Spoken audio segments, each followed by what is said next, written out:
So The Last of Us is released, or at least, the reviews are coming in, and they're very dubious.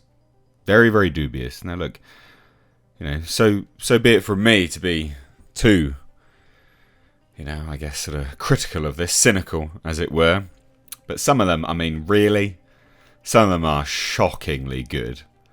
Like hailing it as the best thing ever. So I thought we'd take a look at it.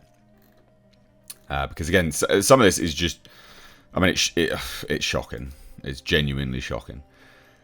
So all critics, 98%. All right, 98%. Okay, cool. And some of the reviews, this is just an overview here, right? If the game is regarded as one of the greatest ever made, it's only fair and proper that the TV show will soon be considered one of the greatest video game adaptations. That is high praise. The Last of Us isn't afraid to ask challenging questions with no easy answers or no answers at all. Yeah, I love questions with no answers. I love that. I love mystery boxes.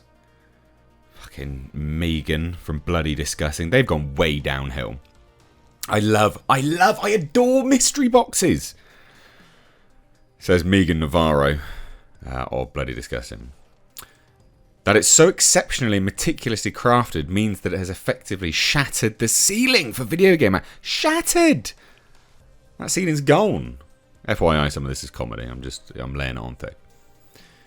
The 9 episodes of this first season largely focuses on faithfully adapting the first game. Happily, they do this extremely well. There was the moments that stretch beyond the game's established narrative and expand its world that elevate it.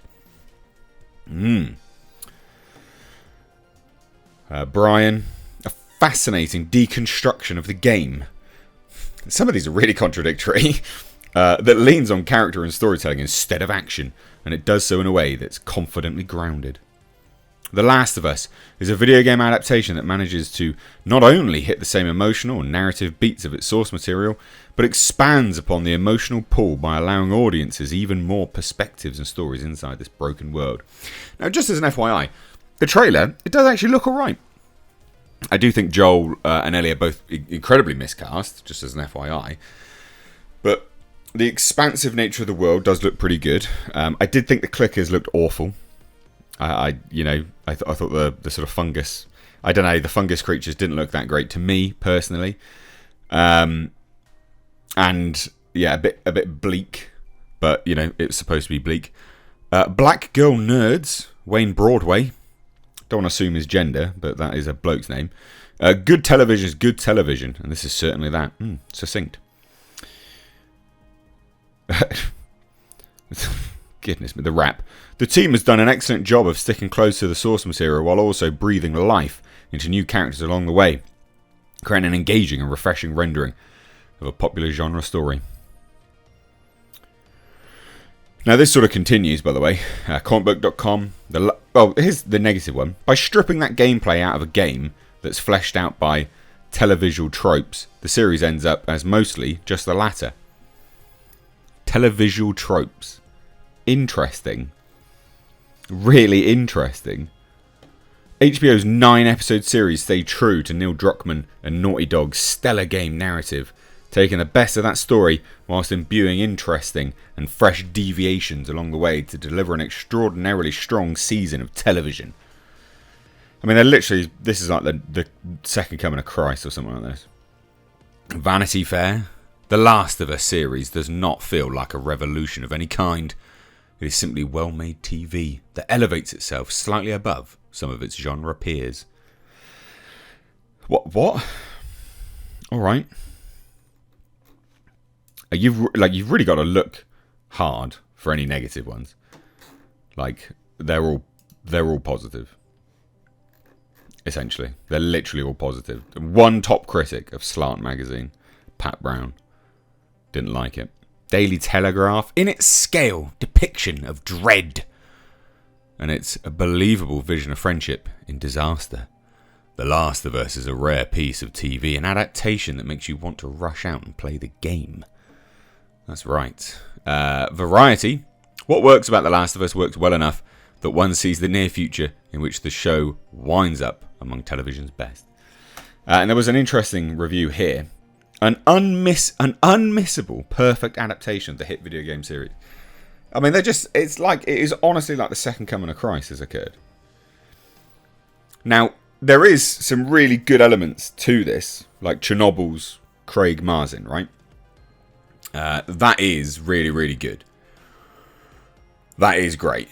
Because Chernobyl itself was fantastic. But I mean, these kind of commentary, after all, how can you ever top perfection? Okay, so the game's perfect, is it? The team behind... Tell that to the second one. The team behind HBO's The Last of Us clearly considered that question at some point and responded with, challenge accepted. This is very, very dubious. I mean, look, I'm not saying it's bad. I don't know. I've not seen it.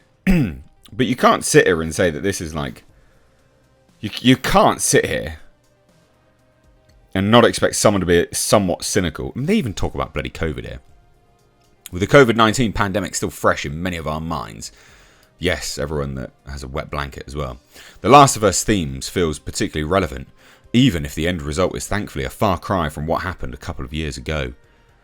Well, tell that to everyone now, with their banks absolutely wrecked and their lives destroyed. Sure. While grim at times, there are moments of levity to be found. Though, you should go into the series expecting a story every bit as dark and relentless as the PlayStation title it's based on. That's not a bad thing, and just as Joel and Ellie's silly or surprisingly revealing conversations were often a highlight while exploring in the game, that's often the case here as well. A pure character-driven tale. The Last of Us... That's what any show is.